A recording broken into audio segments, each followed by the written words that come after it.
purifier ce monde de l'obscénité. Je veux vos services en particulier.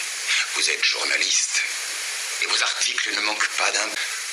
Dans ce cas, votre échec se soldera par une seule sanction. La mort. Tout comme les autres.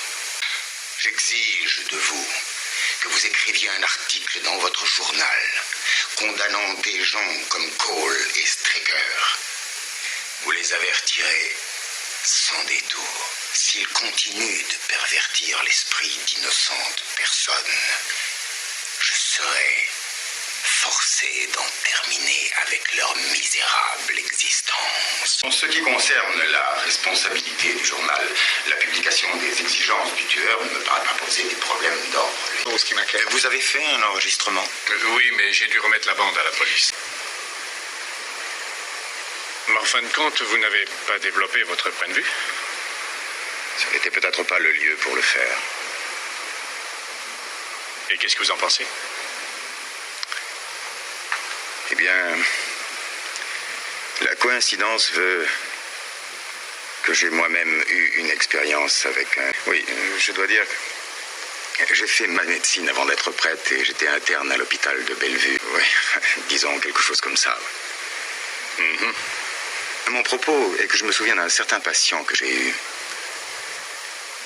Un soir, j'ai été informé qu'un homme venait de se présenter et qui prétendait avoir tué une prostituée. Il demandait... Cet homme me semble aujourd'hui très proche de celui qui vous a téléphoné.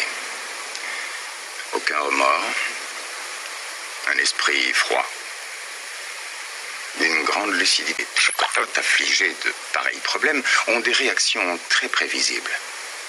Ils suivent des tracés nettement balisés, laissant un fil conducteur. Oh, pas le genre de piste ou d'indice dont la police a besoin afin de mener ses enquêtes à bien, mais des repères sur lesquels un grand reporter aussi avait choisi de se constituer prisonnier parce que derrière cette attitude dégagée et provocante se dissimulait quelqu'un de confus, d'apeuré. Vous et moi nous retiennent de nous comporter à l'instar de ces deux hommes en question.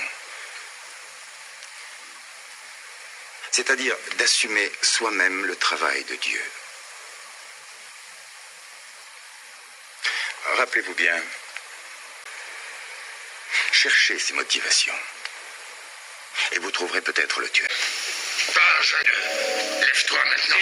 Pas ça! Bonjour, Linda. Qu'est-ce que vous me voulez? Ah, tu as l'air en forme. Vous allez me faire? Nous allons nous livrer à un petit jeu, mon amour. Attache-vous. Taisez-vous. Vous verrez, elle est ok, cette fille. Vous êtes...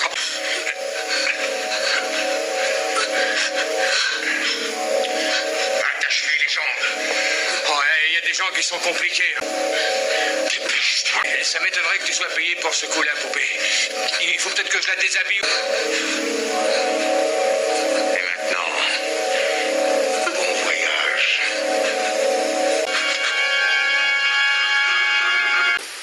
Nous en sommes à 9, Monsieur Blake. Jusqu'où devrait... Vaincre tout le monde. Il y a trop longtemps que cela dure. Accordez un répit. Arrangez-vous pour que les salles qui projettent des films... Frère, hein? Je crains de m'être mal fait comprendre, Monsieur Blake. Faites fermer ces lieux de débauche et de luxure, où les exécutions reprendront de plus belle.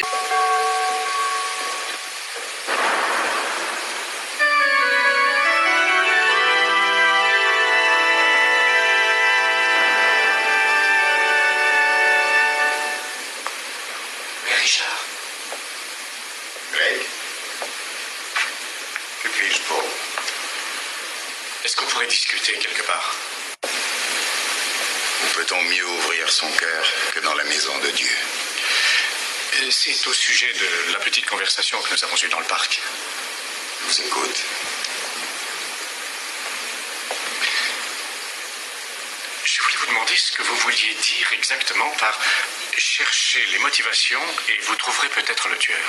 Ah oui. Eh bien, dans le cas de ce déséquilibré qui s'en prenait aux prostituées, nous avons découvert qu'il avait subi une pression, je dirais, comme un pantin. Et dans le cas de ce monsieur, c'est le père qui... Très bien. Écoutez, sachez que ce père était à la fois incapable de... Il était à la fois incapable de surmonter ses pulsions sexuelles et de les... Une représentation du mal. Enfin, toujours est-il que la pensée de tuer lui-même des femmes faisait peur à cet homme. Aussi avait-il convaincu son fils d'une marionnette. Je ne serais pas si surpris que derrière lui, il y ait également une personne qui tire les ficelles. Personne? Ah, c'est vous le détective Blake, soyons sérieux. Et maintenant, vous comprendrez que je dois moi aussi...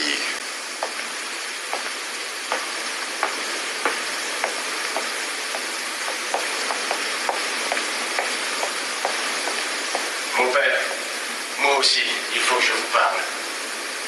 Non, pas maintenant, Peter. Je dois dire la messe. Si, tout de suite. Demandes-tu à être entendu en confession? Il y a le père Andreas, il se fera un devoir... C'est pas vrai que Jésus a dit en parlant des méchants qu'ils périraient dans les flammes de l'enfer? Est-ce que je me trompe? Non. Il l'a dit assurément. Et vous m'avez dit vous-même, Père Richard, que nous devons trouver notre salut aux yeux de Dieu. Effectivement. Commandement que Dieu ne m'entendra jamais, qu'il ne me pardonnera jamais. Voyons, tu oses juger. Qui te dit que Dieu ne t'a pas déjà pardonné dans sa bonté? Tel David dans ses psaumes. Mais qui sont tes ennemis, Peter? Honte. Je ne vois aucun mal de ce fait à les combattre. Par la foi. Tu trouveras ton salut à travers la foi. Montre ta force. Ne te soumets pas à eux. Obéis seulement à Dieu. Maintenant, il faut nous laisser.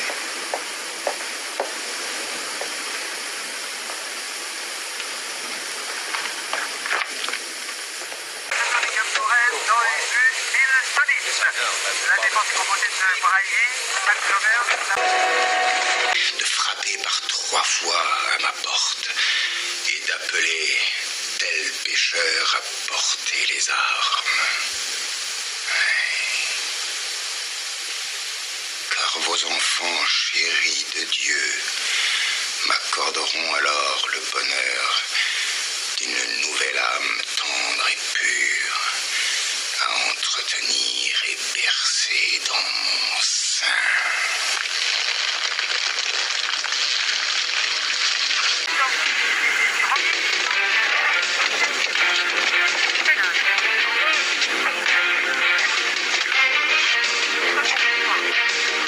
Mais si mauvais gens? Oh, bah dis donc, qu'est-ce qui est arrivé à ta porte? Oh, c'était des chariteurs, mais ils ne reviendront pas. Oh, c'est pour faire des messes noires, ces bazars-là? Non, ne touchez pas. Ne touchez à rien de tout ça. Et ne blasphémez pas à propos de ces croix.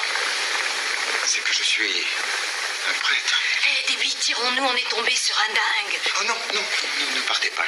J'ai tout l'argent qu'il faut, tenez. Voici votre petit cadeau. Prenez place, je vous en prie. Asseyez-vous. Alors, je vais vous choisir 2 masques. Ils ont tous l'air semblables, mais celui-ci, par exemple, et celui-là, tiens. Vous voulez nous faire? Voyons. Je vais seulement... Saloperie de prêtre. Jamais j'aurais cru ça.